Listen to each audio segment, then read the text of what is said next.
इस कहानी के सभी पात्र और घटनाएं जीवंत हैं। मेरे दोस्त गोपाल कृष्णा ने ये कहानी मेरे पास भेजी थी। बहुत प्रयासों के बाद भी कहानी के मूल लेखक का पता नहीं लगाया जा सका। कुछ लोग पॉल विलर्ड को इस कहानी का लेखक बताते हैं, परंतु इसका कोई प्रमाणिक साक्ष्य मौजूद नहीं है। जिसकी भी रचना है उससे साभार। हिंदी अनुवाद निष्काम द्वारा किया गया। दो बेहतरीन व्यक्तियों ने इस कहानी को अपनी आवाज़ से सजाया।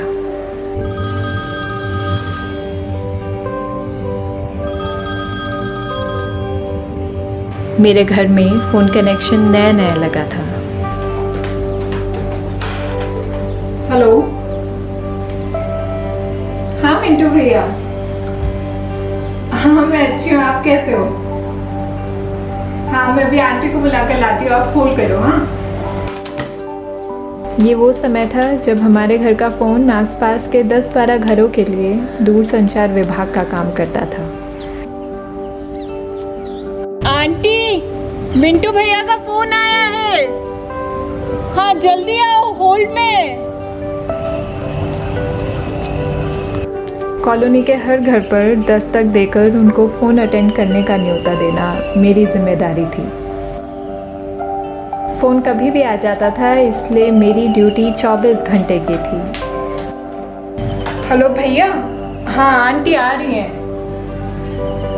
हाँ अच्छा आ गई, लो।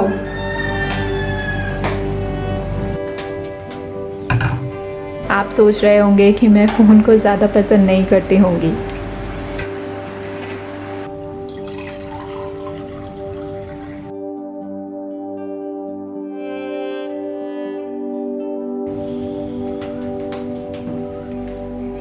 आंटी लो। उस टाइम में येलो पेजेस कर एक किताब होती थी। उस किताब में एक नंबर उभर कर दिखता था, इन्फॉर्मेशन प्लीज़, इन्फॉर्मेशन प्लीज़। इस नंबर से मेरा गहरा लगाव था।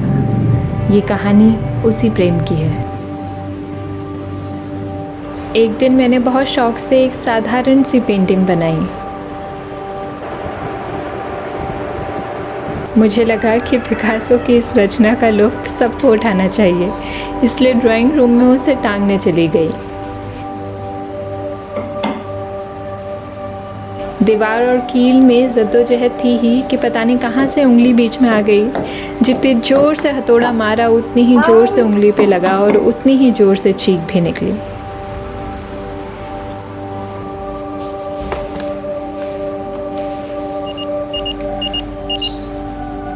Information please. मैं प्रमिला, मैं आपकी क्या मदद कर सकती हूँ? हाँ मैं श्रुति। आंटी मैं दीवार पर कील ठोक रही थी और हाथ में लग गया। तेज लगा है बेटा? हाँ दर्द हो रहा है। कोई है घर पे? नहीं मम्मी तो मार्केट गई है सब्जी लाने। बेटा फ्रिज में बर्फ होगी। हाँ होगा। तो फटाफट जाओ और फ्रिज से बर्फ की ट्रे निकाल कर उस पर उंगली रख दो। ठीक है, थैंक यू आंटी।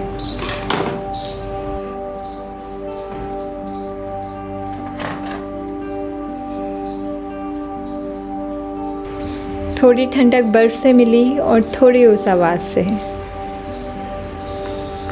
इस वाक़ये के बाद कई बार उस आवाज़ ने मुझे मुश्किलों से उभारा। कभी मैथ्स का कोई संग या फिर कभी बालों के लिए घरेलू नुस्खे। अब तो ऐसी आदत लग गई थी कि मम्मी के घर पर होने पर भी इन्फॉर्मेशन प्लीज़ में फ़ोन कर लेती थी।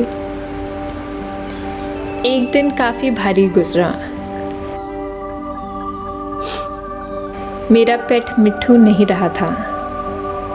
जब सवेरे खाना खिलाने गई थी तो बिल्कुल नहीं लगा था कि शाम तक ये पक्षी इतनी दूर उड़ जाएगा।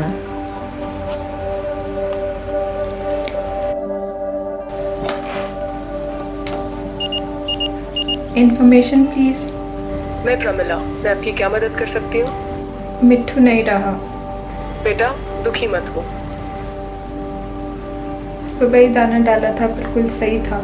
कोई बात नहीं बेटा, सबको अंतिम उड़ान भरनी ही होती है। उसके बगैर अच्छा नहीं लग रहा। इतना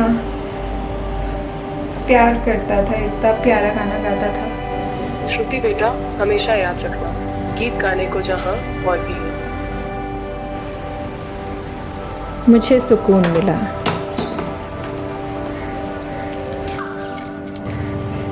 दिन बीत रहे थे, कुछ मिट्ठू की याद में बीते, कुछ एग्ज़ाम की तैयारी में बीते और कुछ दीदी की शादी की धूमधाम में।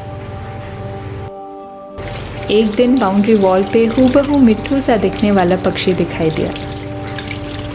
मुझे किसी की याद आई।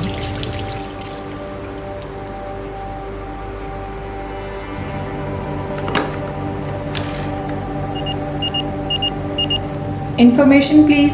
मैं हिमानी, मैं आपकी क्या मदद कर सकती हूँ? मेरी प्रमिला जी से बात होती थी, उनसे बात हो सकती है? आप प्रमिला जी को कैसे जानती थी? मेरी इसी नंबर पर उनसे बात होती थी। आई एम सॉरी, कुछ समय से प्रमिला जी की तबीयत खराब चल रही थी। लगभग 1.5 महीने पहले उनका निधन हो गया। 1 मिनट, आप श्रुति बोल रही हैं? हाँ। श्रुति, प्रमिला ने तुम्हारे लिए एक मैसेज छोड़ा है। यहाँ लिखा है, मैं पढ़ के सुनाती हूँ।